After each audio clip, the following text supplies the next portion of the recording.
Hello बच्चों, let's read the following question. Following question में क्या बोला है? At what frequency would a 12 milli henry inductor and a 10 microfarad capacitor have the same reactance?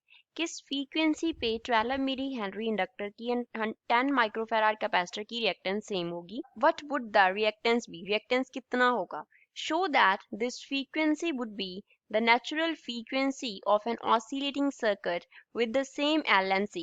हमें क्या बताना है कि जो फ्रीक्वेंसी है वो natural frequency of oscillating circuit के इक्वल होगी। So first of all we will talk about the key concept used in the question. इस क्वेश्चन में क्या की कॉन्सेप्ट यूज हो रहा है? क्वेश्चन में हमें क्या फाइंड आउट करना है? फ्रीक्वेंसी फाइंड आउट करना है। सपोज फ्रीक्वेंसी को हम डिनोट कर रहे हैं एफ से, तो एफ जो है कौन सी एफ चाहिए हमें? जहां पे आके इंडक्टर का जो रिएक्टेंस है वो क्या हो जाए? इक्वल हो जाए रिएक्टेंस ऑफ कैपेसिटर के। एक्स जो है वो क्या रिप्रेजेंट करता होता है? रिएक्टेंस को। X denotes reactance. Reactance of inductor जो है वो इक्वल होती है ओमेगा इंटू एल के।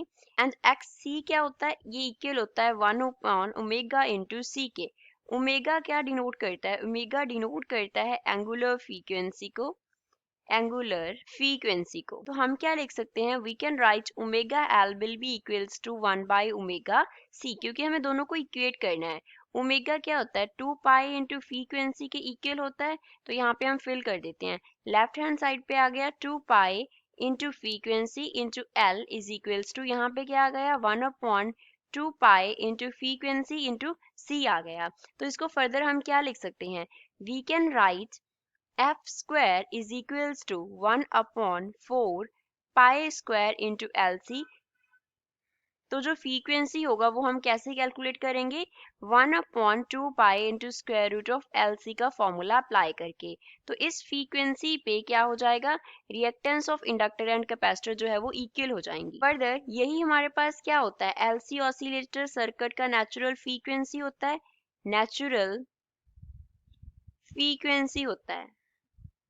तो यहाँ से हमारा थर्ड पार्ट तो डायरेक्टली प्रूफ हो रहा है कि जो नेचुरल फ्रीक्वेंसी है वो क्या होगा?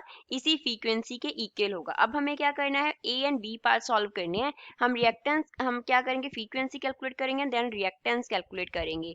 तो यहाँ पे ये तो हमारा सी पार्ट प्रूव हो गया along with the key concept. अब ए पार्ट के लिए पहले हमारे पास गिवन क्या है? एल एंड सी का वैल्यूज गिवन है। Given L inductance is equals to 12 milli Henry। That means inductance L is equals to 12 into 10 raised to power minus 3 Henry। Capacitance C is equals to 10 microfarad given है, so we can write C is equals to 10 into 10 raised to power minus 6 and units क्या हो जाएंगे? Farad हो जाएंगे। अब इसको fill कर देते हैं फ्रीक्वेंसी के फॉर्मूला में। तो फ्रीक्वेंसी कितना होगा? 1/2 इंटू पाई का वैल्यू 3.14 होता है into square root of 12 into 10 raise to power minus 3 value of L into C 10 into 10 raise to power minus 6 हो गया। तो फर्दर यहाँ से हमारे पास क्या आ गया? We will get f is equals to 1/2 को मल्टीप्लाई करेंगे 3.14 से, तो ये हमारे पास क्या आ जाएगा? 6.28 इंटू साथ में क्या आ गया? स्क्वायर रूट ऑफ 12 इंटू 12 के साथ क्या आएगा? 10 raise to power minus 3 and minus 6 हमें क्या देंगे? -9 प्लस 1 कर देंगे तो क्या रह जाएगा? -8। तो ये बन गया 12 इंटू 10 रेज टू पावर -8 का square root. So F is equals to 1/6.28 as it is आ गया, मल्टीप्लाई बाय हमारे पास क्या आ गया? 3.46 होगा 12 का square root, multiply by 10 raise to power -4 रह गया।